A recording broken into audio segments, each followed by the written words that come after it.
श्री रामचरितमानस पावन पाठ अयोध्या कांड दोहा संख्या 153 से 157 तक।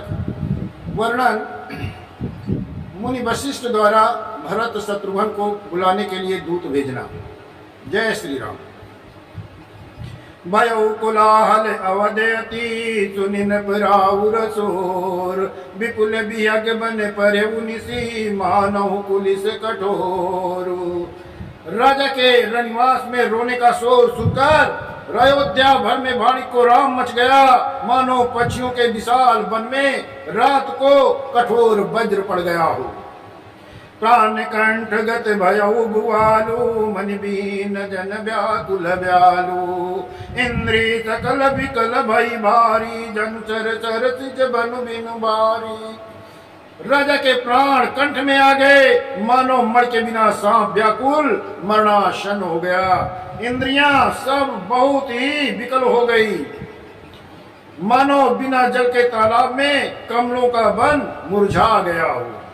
कौशल्या नकुदी कुमलाना, रविकुल रवियत यौजिया जाना। पुरधरि धीर राम महतारी, बोली वचन समय अनुसारी। कौशल्या ने राजा को बहुत दुखी देखकर अपने हृदय में जान लिया कि अब सूर्य कुल का सूर्य अस्त होने वाला है। तब रामचंद्र जी की माता कौशल्या हृदय में धीरज धरकर समय के अनुकूल वचन बोली। नाथ समुझ मन करिय विचारू, राम वियोग पयोधि अपारू। कर्णधार तुम अवध जहाजू, चढ़ऊ सकल प्रिय पथिक समाजू।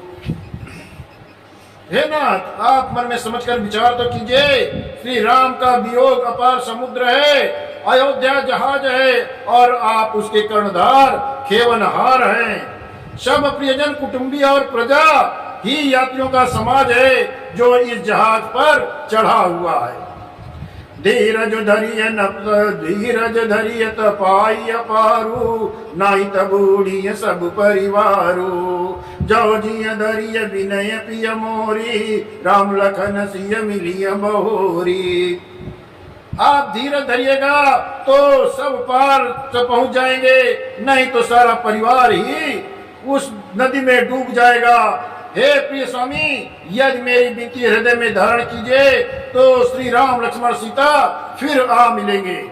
प्रिया बचन मृदु सुनत नप, चितयौ आँखि उगारी। तलपत मीन मलिन जनु, सींचत शीतल बारी। प्रिया कौशल्या के कोमल वचनों को सुनकर राजा आंखें खोलकर देखे, मानो तड़पती हुई दीन मछली पर कोई शीतल जल छिड़क रहा हो। धरि धीरज उठ बैठ बुआलू, कहूँ सुमंत्र कहाँ राम कृपालु। कहाँ लखन कहाँ राम स्नेही, कहाँ प्रिय पुत्र विदु बैदेही। धीरज धरकर राजा उठ बैठे और बोले, कहो सुमंत्र कृपालु रामचंद्र जी कहाँ हैं, कहाँ लक्ष्मण जी हैं और कहाँ प्यारी बहू जानकी जी हैं। तलपत राहु विकल बहु भांति, भई जुग सरिस सिराती न जाती। तापस अंध साप सुधियाई, कौशल्य सब कथा सुनाई। राजा व्याकुल होकर बहुत प्रकार से विलाप कर रहे हैं। वो रात युग के समान बड़ी हो गई, बीतती नहीं। राजा को अंधे तापस श्रवण कुमार के माता पिता की शाप की याद आई। उन्होंने सब कथा कौशल्या को सुनाया। भयो विकल वर्णत इतिहासा, राम रहित दिग जीवन आशा। सो तनुरा की करब मैं कहा, जय न प्रेम पनु मोर निबाहा। उस इतिहास का वर्णन करते करते राजा व्याकुल हो गए। कहने लगे, इस राम के बिना जीने की आशा को धिक्कार है। मैं उस शरीर को रखकर क्या करूंगा जिसमें मेरे प्रेम का प्रण ही नहीं निभा। हा रघुनंदन प्राण प्रीते, तुम बिन जियत बहुत दिन बीते। हा जानकी लखन हा रघुबर, हा पितु हित चित चातक जलधर। हाँ, रघुकुल के आनंद देने वाले मेरे प्राण प्यारे राम, तुम्हारे बिना जीते हुए बहुत दिन बीत गए। हा जानकी लक्ष्मण हा रघुवर, हा पिता के चित्त रूपी चातक के हित करने वाले मेघ। राम राम कही राम कही, राम राम कही राम, तन पर हरि रघुबर बिरा, राहु गयो सुरधाम। राम राम कहकर, फिर राम कहकर, फिर राम राम कहकर और फिर राम कहकर राजा श्री राम के विरह में शरीर त्याग कर सुरलोक को सिधार गए। जियन मरण दशरथ फल पावा, अंड अनेक अमल जसु छावा, जियत राम विदु बदनु निहारा, राम विरह करी मरनु संवारा। जिन्हें और मरने का फल जो दशरथ जी ने ही पाया, जिनका निर्मल यश अनेकों ब्रह्मांडों में छा गया। जीते जी तो श्री रामचंद्र के चंद्रमा के समान मुख को देखा और श्री राम के विरह को निमित्त बनाकर अपना मरण सुधार लिया। सो कभी कल सब रोमई रानी, रूपशील बलु तेजु बखानी, करई बिलापे अनेक प्रकारा, परई भूम तल बारही बारा। सब रानियां शोक के मारे व्याकुल होकर रो रही हैं। वे राजा के रूपशील और बल और तेज का बखान करके अनोखे प्रकार से विलाप कर रही हैं और बार बार धरती पर गिर गिर पड़ती हैं। बिल पही बिकल दाते अरुदासी, घर घर रुदन करही पुरबासी, अतयौ आज भानु कुल भानु, धर्म अवधि गुण रूप निदानु। दास दासीगण व्याकुल होकर विलाप कर रहे हैं और नगर वासी घर घर रो रहे हैं। कहते हैं आज धर्म की सीमा, गुण और रूप के भंडार सूर्य कुल के सूर्य का अस्त हो गया।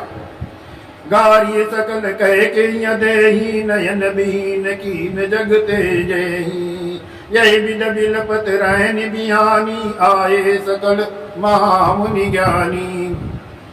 सब कहके को गालियां देते हैं जिसने संसार भर को बिना नेत्र का अंधा कर दिया। इस प्रकार विलाप करते रात बीत गई, प्रातः सब बड़े बड़े ज्ञानी मुनि आ गए।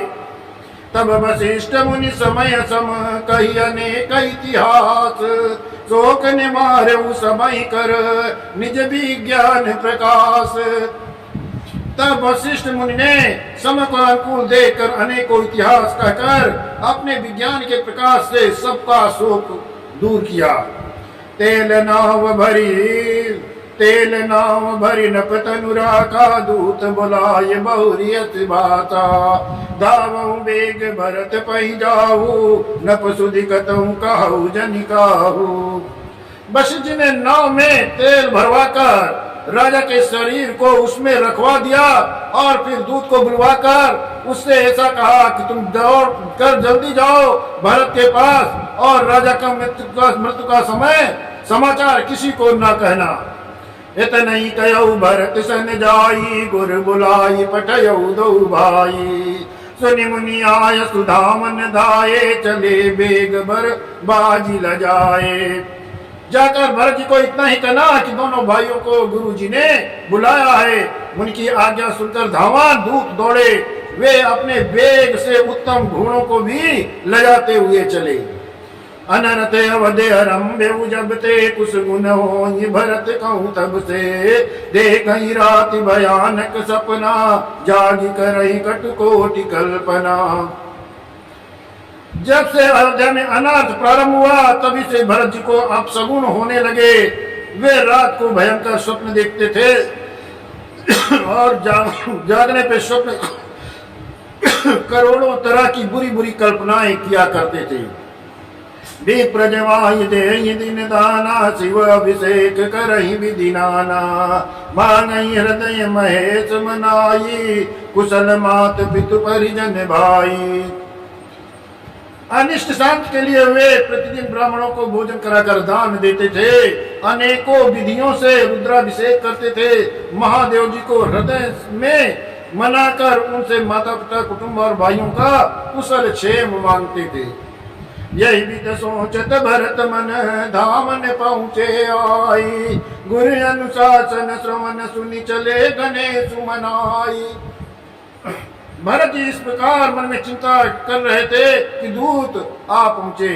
गुरु जी की आज्ञा कानों में सुनते ही वे गणेश जी को मनाकर चल पड़े। जय श्री राम।